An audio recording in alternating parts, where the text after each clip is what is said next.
Hello everyone, I am Krunal Panchal, working as an assistant professor in Computer Engineering Department at LJ Institute of Engineering and Technology. Welcome all to the video lecture series of operating system with respect to the syllabus of Gujarat Technological University.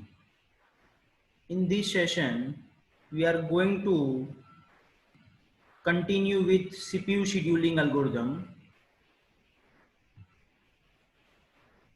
So in this session, we are going to discuss the example of priority based CPU scheduling algorithm. Okay. In the last session, we have discussed the basic understanding of priority based CPU scheduling algorithm with one basic example, and we have also discussed the advantages and disadvantages of priority based CPU scheduling algorithm.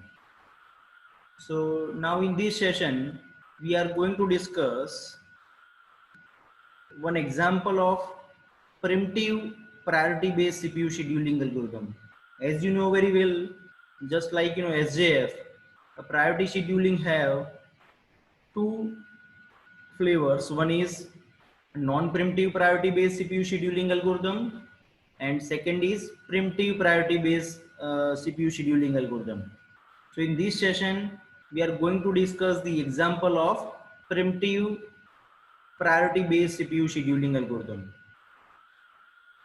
Okay, so let us discuss the example of primitive priority scheduling algorithm. This example was asked in GATE 2017. So it is very important to understand this primitive nature algorithm. So let us uh, discuss the example first. Whatever the input we have, that we will discuss first, and what is expected, uh, and at the end, that we are going to discuss in the next slide. Okay, so what is the example? The aim of this example is what? The consider the set of processes with arrival time in terms of milliseconds. So as far as this table is concerned, we have set of processes with its arrival time in terms of milliseconds, that is given. CPU burst time in milliseconds. Burst time of the CPU for different processes given. Again, it is in terms of millisecond. And priority, 0 is the highest priority shown below, and the last column is intended for priority. And as I told you in the previous session, there are two ways through which we can consider the priority logic. First one is what? The case one is what? Higher the value, higher the priority. And the second case is nothing but lower the value, higher the priority. So in this case also, we are going to consider 0 is the highest priority, means what? Lower the value, highest the priority. So that logic we are going to consider in this example to schedule the process for execution, because it is priority based scheduling algorithm. So as I told you in the previous session as well, each process will have a separate priority number, and according to that priority, the process will be scheduled for execution. Okay, and none of the process have an IO burst time. This is a very important sentence. None of the processes have IO burst time. Means what? Whatever the burst time we have in this table, that is dedicated for what? CPU only. Okay, we are not going to consider as far as this example is concerned, we are not going to consider the IO burst time. Means what? The burst time which is required for IO operation, that we are not going to consider over here. We are going to consider only burst time for CPU only. Okay, so that things you need to keep in your mind. So uh, ultimately we can say that we are talking about CPU bound instructions only. We are not talking about input output, or you can say input output, or you can say IO bound instructions. Clear? Okay. So this table is given as an input. So according to this table value, we need to solve the example, and finally we need to find out the average waiting time of the processes. Okay, so what is expected based on this table? The average waiting time in milliseconds of all the processes using primitive priority scheduling algorithm. Then what are the options we have? There are four options we have: A, B, C and D. So out of these options, which one is the correct one, that we need to find out. Okay, so let us take this table as it is in the next slide, so that we can find out the waiting time of the processes. And once we find out the waiting time for the different processes, then we will find out the average waiting time of the processes. Okay, so let us start with our example. So as I told you, same table I have taken over here. Okay, and you know very well, if you want to find out the waiting time, okay, of a process, first of all you need to draw the Gantt chart. Okay, and as I told you, to draw the Gantt chart is very important step in this example, because everything is based on this Gantt chart. So you need to very much careful when you are draw the Gantt chart, or it's a timeline chart based on this input. Okay, so let us discuss the Gantt chart first, or we can say timeline chart first. So as you know very well, in the case of priority based scheduling, priority is assigned to each process, and in this case we need to give the lower value would be considered as higher priority. Okay, but this algorithm is primitive type of algorithm, so the context switching can be possible in this case. So that things you need to keep in your mind. So let us start how we can schedule this processes for execution based on the priority algorithm. Okay, so first of all, we need to consider the arrival time, because based on the arrival time we can schedule the process. Okay, so at time 0 millisecond, how many processes arrived in the ready queue? So that we can find out from this column. Okay, so how many processes we have which is arrived in time 0? So only one process, P1. So P1 process, except P1 there is no other option we have. So if you don't have any other option, in that case you can simply schedule this process for execution. So P1 will be scheduled first for execution.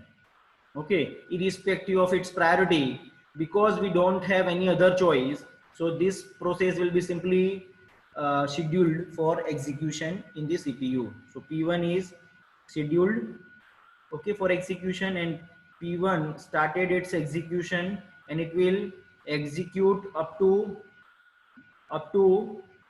what, up to next process which is arrived in the ready queue. So what is which one is the next process which is arrived in the ready queue after 0 millisecond? So P4 is arrived. P4 is arrived at 2 millisecond because arrival time of P4 is 2. So up to 2, P1 would be executed. So once it is executed for 2 unit of time, or okay, say 2 milliseconds, okay, so we need to subtract the initial value of P1 because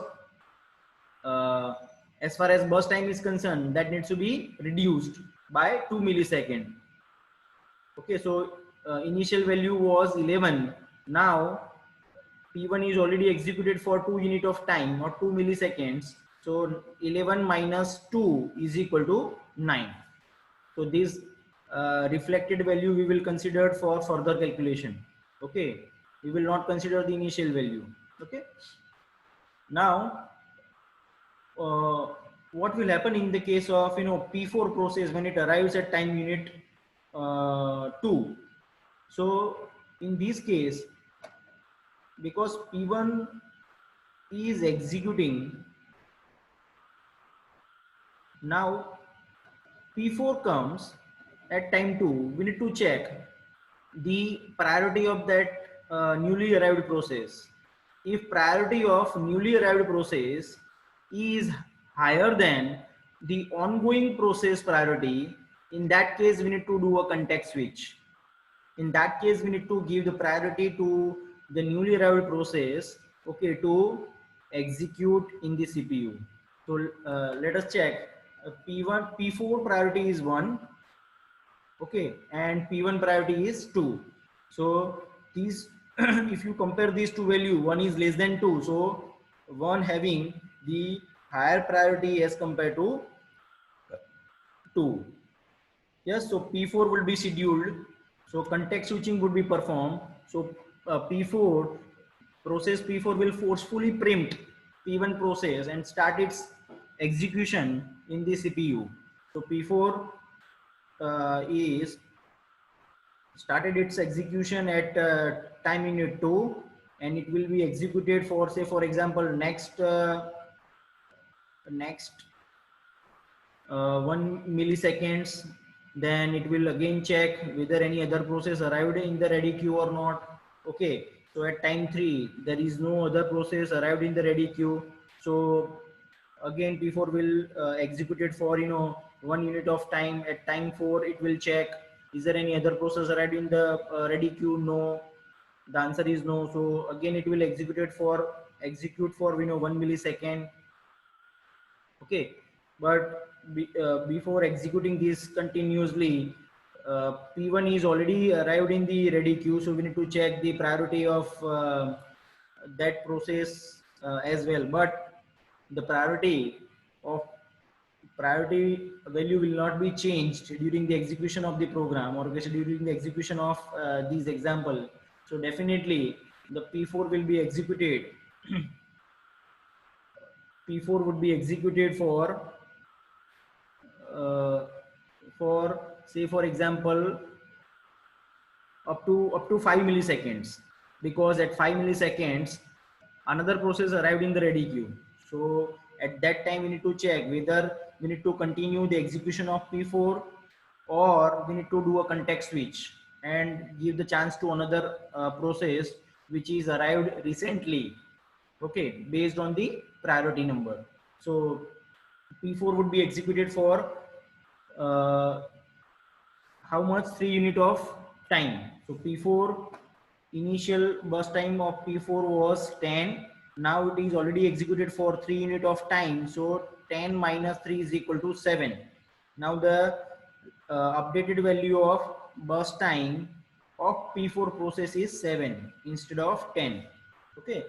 Now if P4 is executing at time P5, another process comes P2. Now we need to check the priority number of P2 and P4. If you compare these two priority, definitely P2 has highest priority as compared to P4. So P2 needs to be scheduled for execution. Means what? P4 is forcefully preempted by P2 because P2 having the highest priority. So uh, at time uh, at time 5, P2 will start its execution in the CPU, and it will be executed. What is the burst time of P2? Burst time of P2 is what? 28 milliseconds. 28 milliseconds. So P2 would be executed for 5 plus 28 is equal to 33. Up to 33 milliseconds, it would be executed. Why? Because you can check, at time 12 and time 9, P3 and P5 process entered into a ready queue respectively. But the priority of P3 and P5 is lower than the ongoing process. So that's why we are not going to do a context switching over here. So that is the reason why P2 is executed fully, okay, up to 33 millisecond. And once it is executed, now the first process which is come out from the system is what? P2. Now P2 is come out. Okay, it is exit from the system. Okay, now P4, what will happen? Now all the process arrived in the ready queue. Yes, because at time interval 33, the value of 33 is greater than the all the arrival time time values. Okay, so definitely all process arrived, but P4 now P2 we will not consider because P2 is already executed successfully. Okay, now we have option P1, P3, P4 and P5. So if all the process arrived in the ready queue, in that case, now the task is very simple. We need to schedule the process for execution based on the priority number. Yes, so P1 has priority 2, P3 has priority 3, P4 has priority 1, and P5 is priority 4. So 2, 3, 1 and 4, out of these 4 values, the P4 having the highest priority, so P4 will be scheduled for execution. And how long it will be executed? Starting from 33 plus 7 unit, means what? 40. Up to 40 P4 would be executed. Okay, once it is executed, then P4 will come out from the system, and then we have 3 options: P1, P3 and P5. So again we need to check the priority of P1 2, then P3 3 and P5 is 4. So 2, 3 and 4. So definitely P1 having the highest priority. So P1 would be scheduled for execution. Okay. So P1 will get the chance, and how long it will be executed? So the remaining burst time of P1 is 9 unit. So 40 plus 9 is equal to 49. So up to 49 P1 will be executed in the system. Okay, and at the time unit, now P1 is come out from the system because whatever the burst time it is executed, okay, in the CPU. So for time 49, again we need to check how many remaining processes we have in ready queue, P3 and P5. So again check the priority number of P3 and P5. In this case P3 having the highest priority, so P3 will be scheduled for execution. So P3 will start its execution, and how long it will be executed in the CPU. So what is the burst time of P2? Sorry, P3, 2 unit. So 49 plus 2 is equal to 51. Okay, so up to 51 P3 would be executed, and once it is successfully executed, now the next process is P5. P5 would be executed in the system. And what is the burst time of P5? 16. So 51 plus 16 is equal to 67. Up to 67 P5 would be executed, and it will come out from the system. So this is the Gantt chart, and based on this Gantt chart, now we are going to find out the waiting time for different processes that we have in the input. So as we have discussed in the last session, if you want to calculate the waiting time, and if you are going to discuss the primitive type of algorithm, so definitely waiting time you cannot directly find out from the Gantt chart.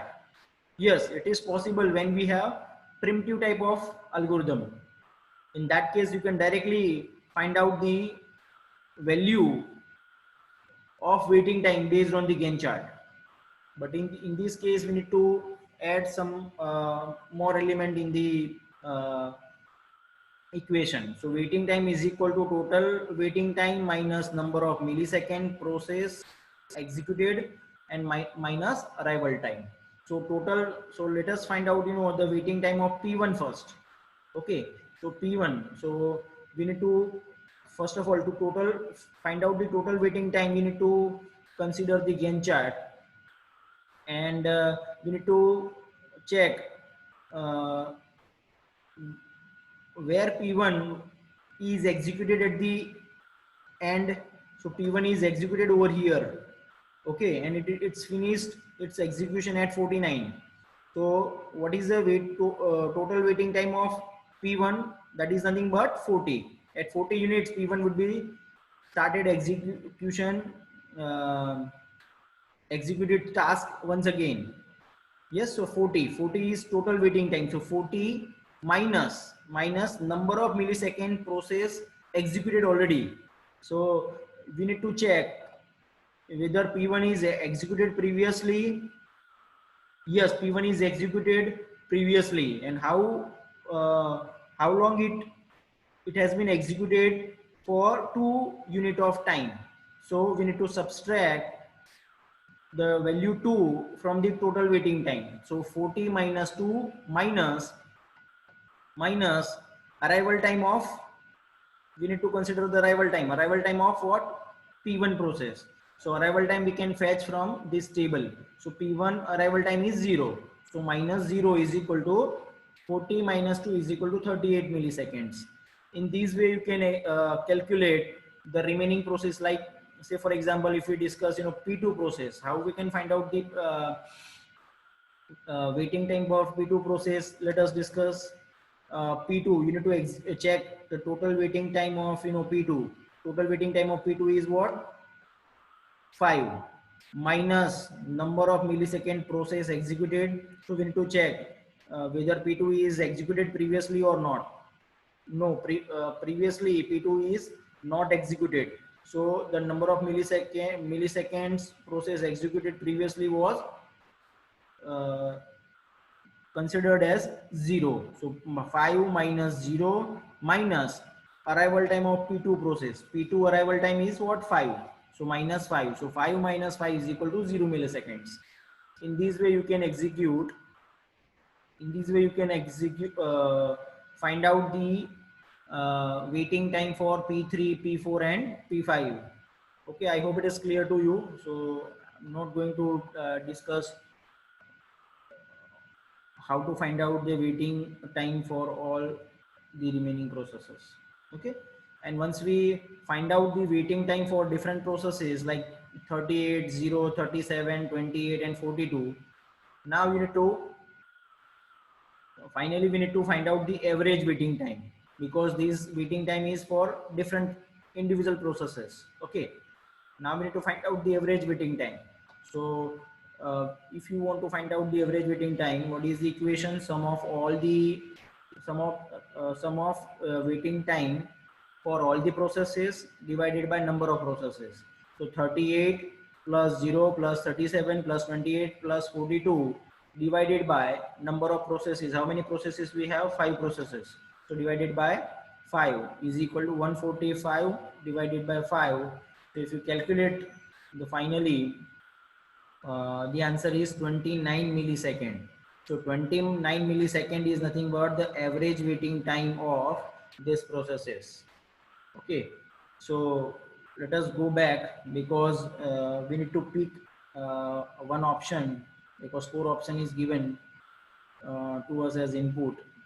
So 29 millisecond is the correct answer. Let us check, is there any option is available for 29 value? Yes, the option A. So option A is the correct answer, 29 millisecond. Okay, so in this way you can execute the primitive priority based CPU scheduling algorithm. I hope it is clear to you. Thanks for watching this video. See you in the next one.